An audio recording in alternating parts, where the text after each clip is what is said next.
You're swimming in total darkness. All around you is water, and it looks the same in every direction. No shore, no bottom, no star overhead. You haven't seen this place in 20 years. The last time you were here, you were the size of a palm. You dug yourself out of the sand at night and crawled into the ocean. Since then, you've swum 10,000 kilometers across a whole ocean, past the coastlines of 3 continents. And now you're coming back. Not roughly back. You're coming back to that exact beach, to a strip of sand a few hundred meters long where you once hatched yourself. You have no map, no eyes that would recognize anything here, no satellite in your pocket, and still you find it every single time. Stay with that thought for a second, because when you pull out your phone in an unfamiliar city, a whole constellation of satellites is working above you. Atomic clocks, engineers from several generations. That's the peak of our technology. And a sea turtle does the same thing, and does it more precisely, with a head the size of a fist, without a single instrument. And here's the question that, if you really think about it, shouldn't let you sleep. Not how they do it, that's too small. The question is this: what is it like to feel the planet? To have a sense you don't have at all. Not sight, not hearing, but a sixth sense that literally reads the earth like text. They have it, you don't. And that's the whole catch. This isn't poetry. This is a laboratory. Kenneth Lohmann, a biologist at the University of North Carolina, spent decades on a single question: how does a turtle find its home beach? And in 2014, he and his lab published something in the journal Current Biology that looks almost indecently elegant. Look, the Earth's magnetic field isn't uniform. At every point on the planet, it has its own signature. The angle at which the field lines enter the ground, which is called inclination, and the strength of the field itself, its intensity. And here's what matters. Almost every stretch of coastline is marked by its own unique pair of these numbers, a kind of magnetic postal code, an invisible signature stretched along the shore. Lohmann's hypothesis, which he proposed back in 2008, goes like this. A hatchling crawling out into the ocean memorizes the magnetic signature of its beach. It imprints it, and 20 years later, it simply searches the ocean for that very signature. And here's the evidence that runs a chill down your spine. The Earth's magnetic field drifts slowly, and the signatures of the shore shift a little over the years. Lohmann's team compared where turtles build their nests with that drift. And here's what they found. Where the magnetic signatures of 2 stretches grew closer together over the years, the nests clustered more tightly. Where the signatures drifted apart, the turtles spread out. The animals were following the field, not the sand, not the smell of seaweed. The magnetic numbers that a human can't sense without instruments. Here, an honest person stops and says, "Hold on, this is too beautiful." A match between the map of nests and the magnetic map is just a correlation. And a correlation isn't yet proof that the animal really feels anything. Maybe it's the currents, the temperature, anything else. And you know what? That's a fair objection, a genuinely fair one. So the scientists didn't stop with turtles in the ocean. which you can't stake out. They went to where you can put the animal in a cage, switch off its entire familiar world, and leave it alone with nothing but the magnetic field. To the birds. Take an ordinary European robin, small, red-breasted, flying south every autumn at night across half a continent. Put it in a round cage with no windows, no stars, no sun.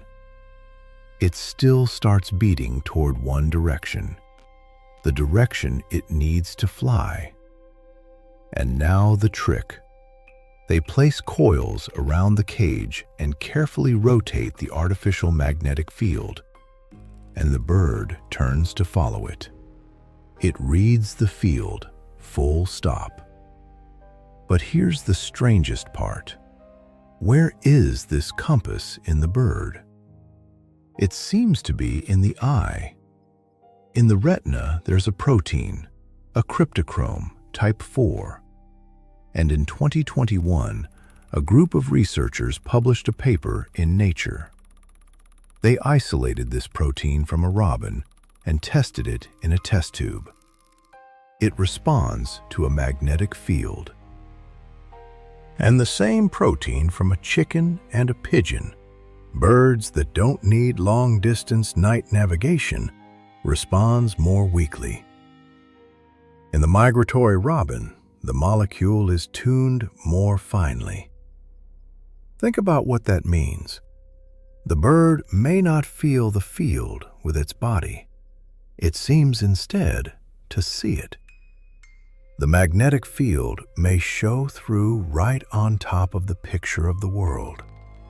Like a shadow, like a glare, like a direction that's simply there in the frame. What is it like to see the compass points? We don't know. We have no organ to even imagine it. Let's go up one more step. The salmon. It's born in a tiny stream somewhere in the mountains, slips down into the ocean, fattens up there for years, and then comes back to spawn in that very same river.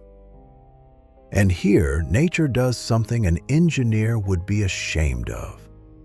It uses two different senses on two different stretches of the journey. In the open ocean, thousands of kilometers from home, the salmon goes by the magnetic field, a rough guide on a continental scale. But near the river mouth, the field no longer works. The grid is too coarse. Neighboring rivers are indistinguishable. And that's when the second sense kicks in. Smell.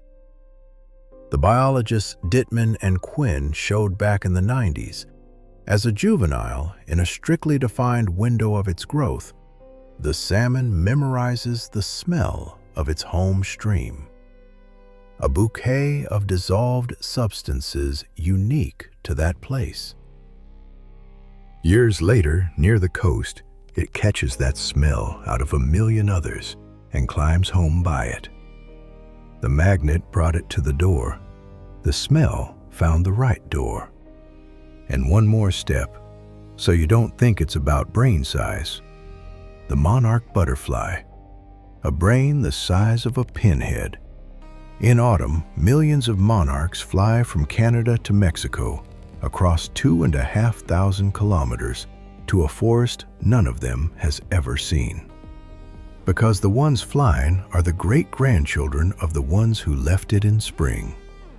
They go by the sun, but the sun shifts across the sky all day, which means they need a clock to correct for it. And here's where it turned out to be.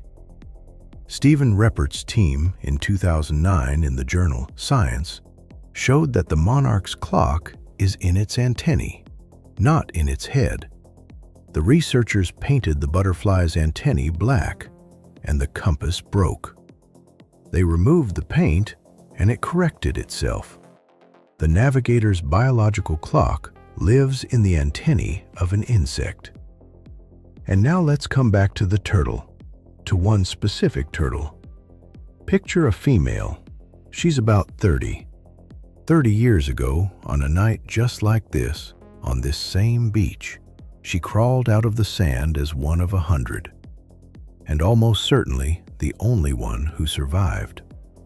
Out of 1,000 hatchlings, roughly one makes it to adulthood. One. All these years, the magnetic signature of her beach lay somewhere inside her, in a nervous system we still can't quite read. She crossed the ocean. Currents swept her off course, predators hunted her, ships passed by, and now she's here again at that very strip of sand. She comes onto the shore, heavily, her whole body fighting a gravity it was never built for. She digs a hole. She lays her eggs in the very same place where she once lay herself. She doesn't know she has closed a circle. She simply came to the only home that's written inside her in magnetic numbers. And she swims back out into the darkness. And under the sand, the next generation is already ticking. The one that, within a minute of its life, will imprint this same signature. And one day will return. And here it's worth being honest. We've broken down the mechanisms: magnetic inclination, the cryptochrome, smell, the clock in the antennae. But if you ask a scientist directly, how exactly an event in a single molecule in a bird's eye turns into the sensation of that way, into a feeling, into an experience, the honest answer will be this: nobody fully knows. And that doesn't mean there's no answer. It means that right now, while you're listening, whole laboratories are standing in front of a riddle they haven't cracked yet. But it's not the gap in knowledge that gets me. Something else gets me. We're used to thinking of ourselves as the summit, the most complex brain, the sharpest senses, the king of perception. And all this time, right beside us, live creatures that have a whole sense we don't. Not better than our sight, not sharper than our hearing. A different one, a sixth. A sense of the planet as such, of its invisible magnetic body. And here's the most humbling part. You can't even imagine what it's like. Try to picture a new color. You can't. Your brain keeps handing you the old ones. It's the same here. The robin may see the compass points. The turtle feels which point on the globe it's at. And you don't. And you won't, no matter how hard you try. The world is far richer than any single living creature can hold, including you, including all of us. Tonight, somewhere, a robin will lift into the air and turn precisely south, by a field you can't feel. A turtle in the darkness of the ocean will set a course for a beach that's on no map of hers, because the map is her. And you're standing on the same planet they read like an open book. And maybe, for the first time, you understand how many pages there are in that book that you'll never reach. Think about that the next time you pull out your phone to find your way.